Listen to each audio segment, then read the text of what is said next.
Hi, it's good to see everyone again. We're going to continue on with our study in Nehemiah. Probably wrapping it up today. Just get to chapter 6, and then we're going to look forward to the book of Acts, which is what I just started preaching on this last Sunday. So in Nehemiah chapter 6, again, Nehemiah is a Jewish leader who has been sent by the king of Persia and Babylon back to Jerusalem with permission. He's requested to go back and was allowed to go back to rebuild the walls of Jerusalem after they had been destroyed over 70 years. And he goes back with this mission. And ever since he got there, he's been putting the people to work. And as soon as he started putting the people to work, there was immediate opposition. The opposition first was just mocking and people making fun of him and just trying to criticize him and to discourage him.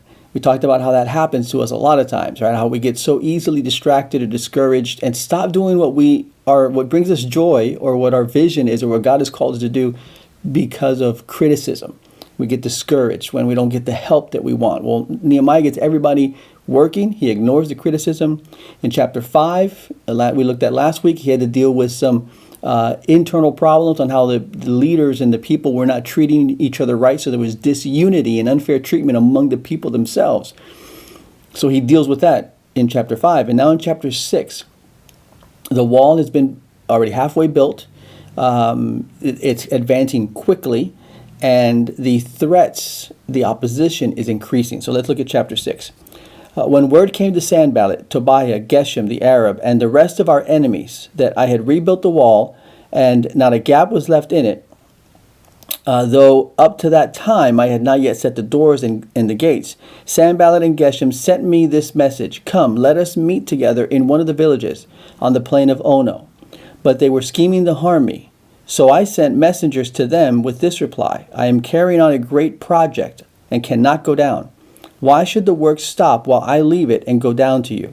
4 times they sent me the same message, and each time I gave them the same answer. So far, we haven't really seen evidence that Nehemiah so far has replied to their comments or their threats. But now he is. Now they're asking, "Come and meet with us." And he knows that they want to harm him, right? They're trying to lure him away to harm him or to stop the work.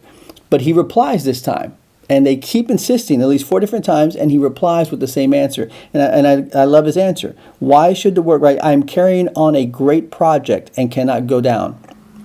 Why should the work stop while I leave it and go down to you?" And so he's responding correctly, politely. He's not accusing them of anything, even though he knows they want to harm him. He's just simply saying, "Hey, I've got work to do.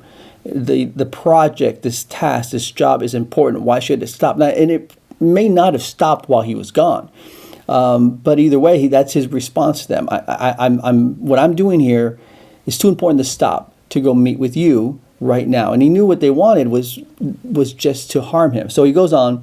The 5th time, Sanballat sent his aide to me with the same message, and in his hand was an unsealed letter. So now there's something in writing.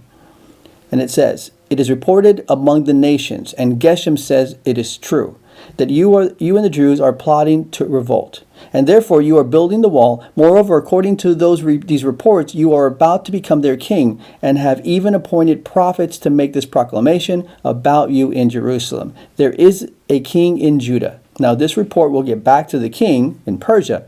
So come, let us meet together." So now they're accusing him of treason, right? They're accusing him of plotting against the king of Persia, who right now is the one who is reigning or who has authority over the area of Canaan and Judea, which is just a flat out lie. So again, they're trying to intimidate him, trying to cause him to say, "You know what? I don't want this letter to get back. I don't want them to make this accusation. I better go and meet with them." But he still won't go and meet. Instead, he says, "So I sent them this reply: nothing like what you are saying is happening. You are just making it up out of your head," right? "You guys are just making this up." So he replies to them, but again, not in person. And he's being smart because he knows if he goes, he'd have to go with probably a lot of men in order to ensure his safety. But he's not even going to bother because he knows what their intent is. And he knows that he has the permission of the king to do what he's doing. So he says, he calls them out. He said, "What you're saying is false. They're lies. You're just making it up in your head. They were all trying to frighten us, thinking their hands will grow too weak for the work, and it will not be completed. So again, we know what their intent is. Verse 9, at the end of verse 9, but I prayed. We've been seeing this in Nehemiah's life. He's a leader. He's more characterized as a leader or a political leader than a spiritual leader. But he's a political leader who is spiritual. And that's what we need so much in our country right now. People who are leaders, but who are spiritual men and women, people who fear the Lord. And it seems like we're so void of that right now. And if anything, we should be praying for our nation is for God to raise up leaders who will lead us in righteousness and stand on principles. But I prayed, now strengthen my hands, right? So he's asking God to strengthen him. One day, I went to the house of Shemaiah, the son of Delaiah, the son of Mettahabel, who was shut in his home. He said, let us meet in the house of God inside the temple, and let us close the temple doors, because men are coming to kill you. By night, they are coming to kill you. Okay, now this is, he's saying, they're going to come and kill you, Nehemiah. They're coming tonight to kill you. Now, what he's asking him to do is to go into the inner side of the temple to hide, which would be a violation for him to go and enter into the inner part of the temple. And he knows that. And he says, let's see. But I said, verse 11, should a man like me run away, or should someone like me go into the temple to save his life? I will not go. Right? Now, so at that moment, he's saying, again, he is a brave man. He's ready to face whatever's coming. He's not going to run and hide. He will stand and face it. And just in the same way that, we see Christ as being meek, as being loving, as being compassionate, as talking about turn the other cheek, but he's incredibly brave. He stood before his accusers. He stood before those who wanted to hurt him and was not afraid. And everything that was coming at him with grace, with dignity, with strength. And we see the same thing in Nehemiah. No, he says, no, I will not go. And then he realized that God had sent him, that God had not sent him, but that he had prophesied against me because Tobiah and Sanballat had hired him. So now he's had external pressure. Now he's got internal pressure. He's got spies. He's got people that have been paid off by his enemies to try to get dirt on him. He had been hired to intimidate me so that I would commit a sin by doing this, which was going into the temple, and then they would give me a bad name and discredit me. And it sounds, again, these things have always been happening. Remember Tobiah and Sanballat, my God, because of what they have done. Remember also the prophet Noadiah and how she and the rest of the prophets have been trying to intimidate me.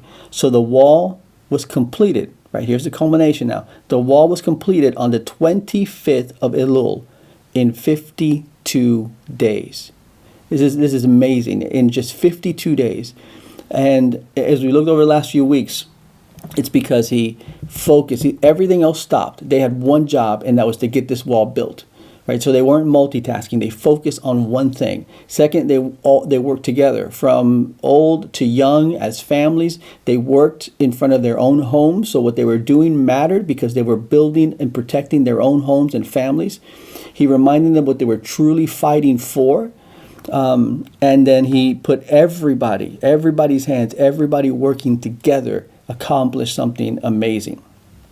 So he was a master at understanding his role as the leader, the motivator, but then delegating also so that everyone had a part.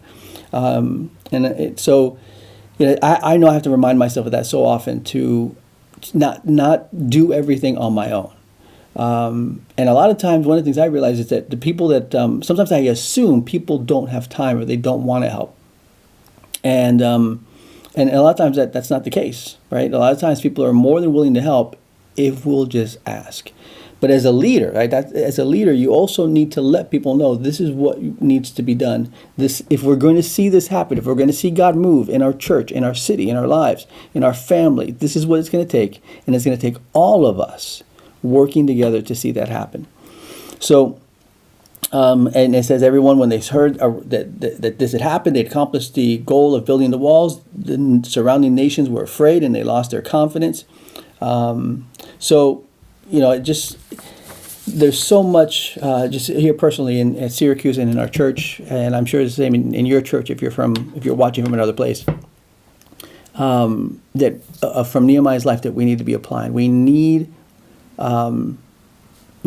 God's wisdom and leadership to be able to be a united church, working together behind one vision. Look at what we can accomplish. I mean, all the things we've been talking about of seeing God work in our community, transform our community, can happen, but it'll happen if all of us say we'll do whatever it takes. And like Nehemiah, we'll stand up and we'll take the criticism, we'll take the accusations, we'll take the mocking, and even if it comes to threats, we'll take the threats.